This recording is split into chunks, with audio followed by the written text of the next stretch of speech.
Oh, it's a biggie.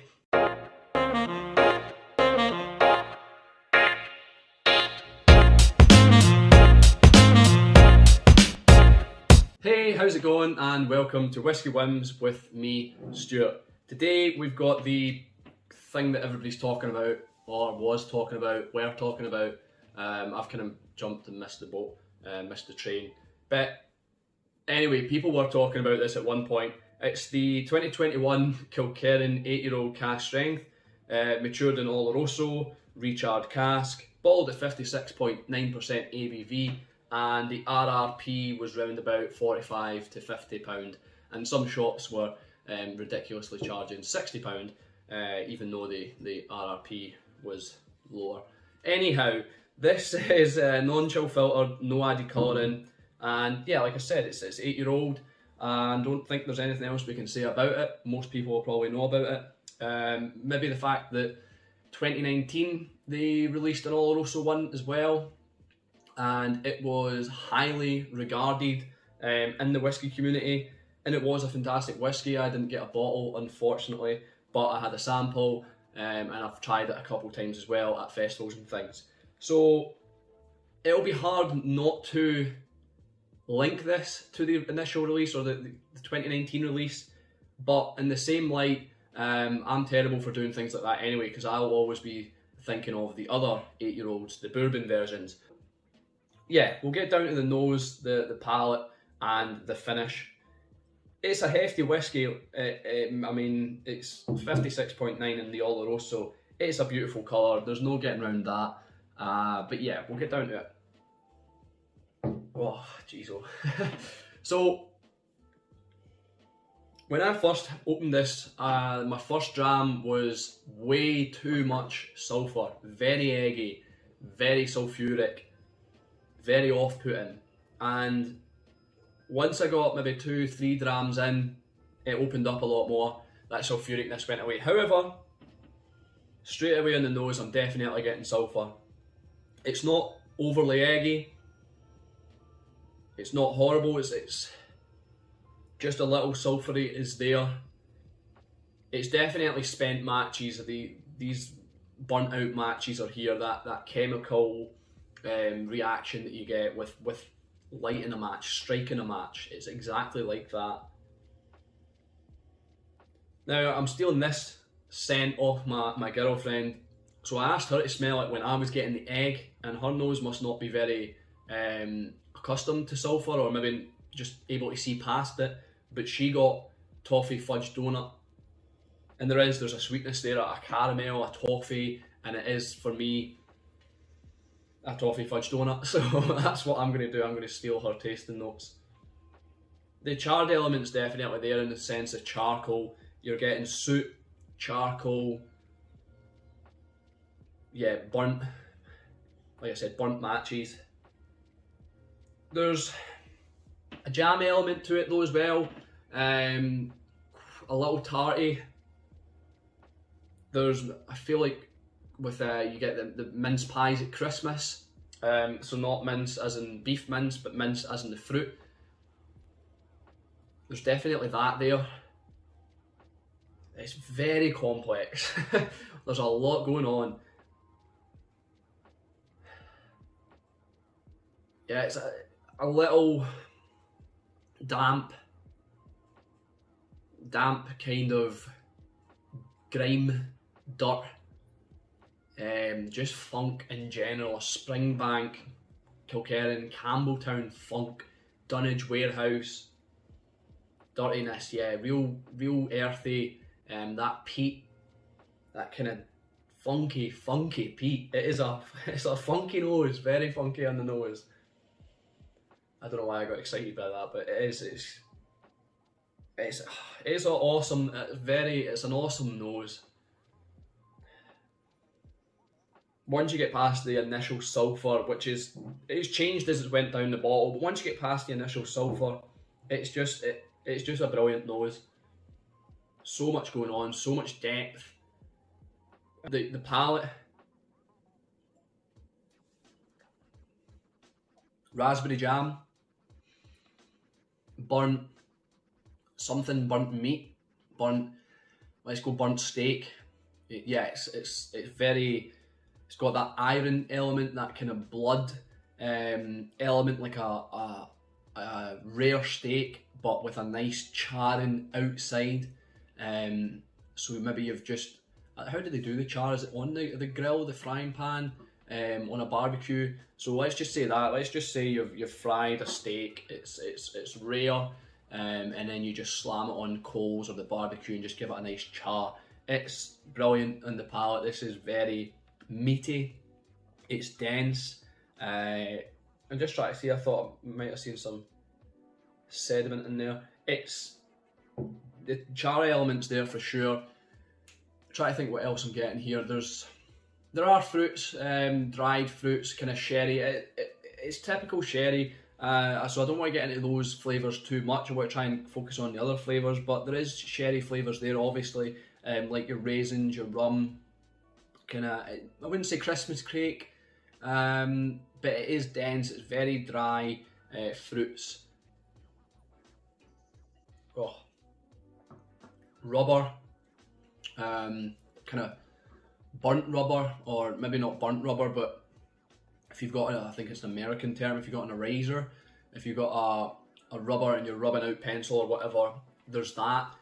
Don't ask me how I know how that tastes. I was a weird child. So yeah, there's the burnt out eraser, burnt out rubber element here, burnt tires, whatever you want to try and link that to. It's just burning rubber.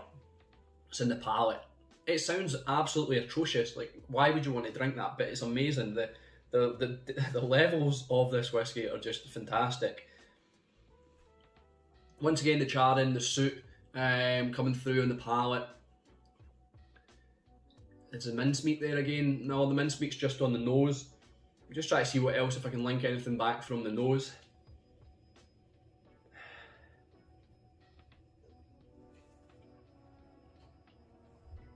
It is sweet. You've also got those burnt elements, but there is a real sweetness to this. Quite sticky, sweet.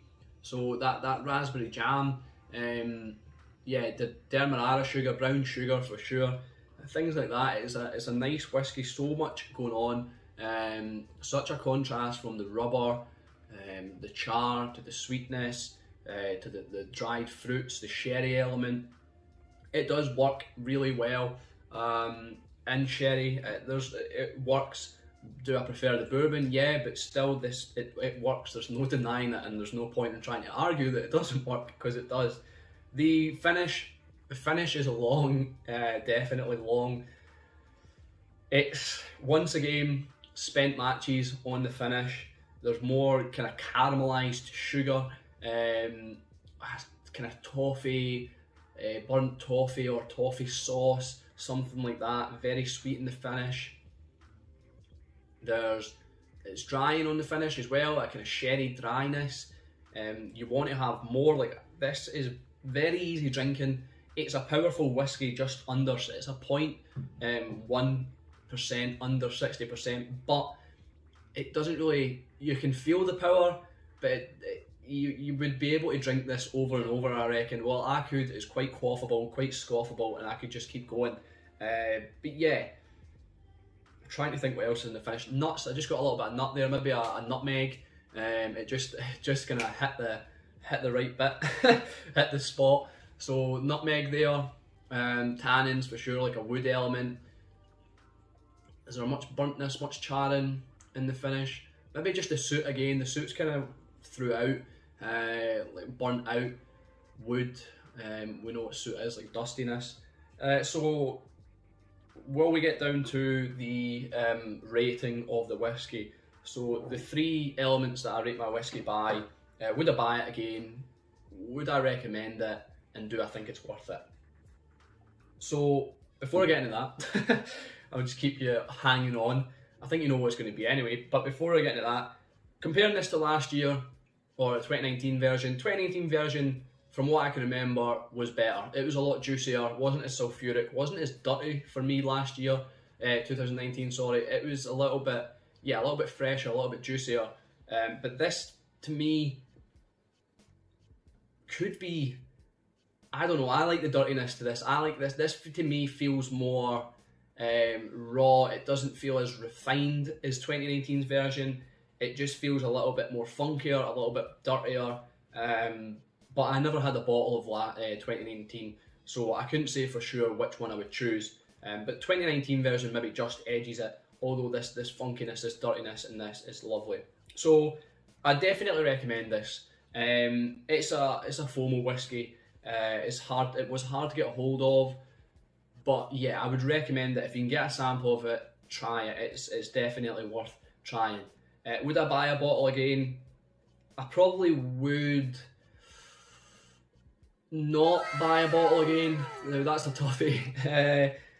I mean, I do like this whiskey. It's enjoyable. It's actually fantastic. There's no denying that. But I've had it now, and these come out every year. So for me, it's not one that I would say, yeah, I would buy it again, because you're getting a different version every year, and the bourbon ones I do prefer. And I might kind of be inclined to buy another bourbon one that I had, but I don't think I'd buy this again, because like I said, I've had it and they do release them every year. Do I think it's worth it? 100%. Absolutely worth every goddamn penny. At £45 to £50, and some cheeky shops selling it round about £60, it's still worth it at £60. I mean, you're getting so much value for your money. You're getting the 8-year age statement, you're getting non-chill filtered, no added colour, and you're getting the cask strength, and you're getting such an amazing whiskey, really, for the price. So yes, standalone, this whiskey on its own on a shelf, you going in there, 8-year-old, yeah, it's a little young, but they've still put an age statement on there. It's cask strength, non-chill filtered, no added colouring. Yeah, it already looks worth it. And then the liquid on top just solidifies that statement. So at £45 or whatever, if you did manage to get it at £45, what a steal. And you've only got to, celebrate Springbank, J&A Mitchell's pricing of their whiskey, really. I know this sounds like a fanboy moment, but the way they work, how hard they work, doing everything, well, majority of the process they do, they do pretty much everything start to finish, and they do it manually. The majority of the process is manual. Obviously there's machines used for certain parts, but it's a more traditional way of making spirit, making a whiskey.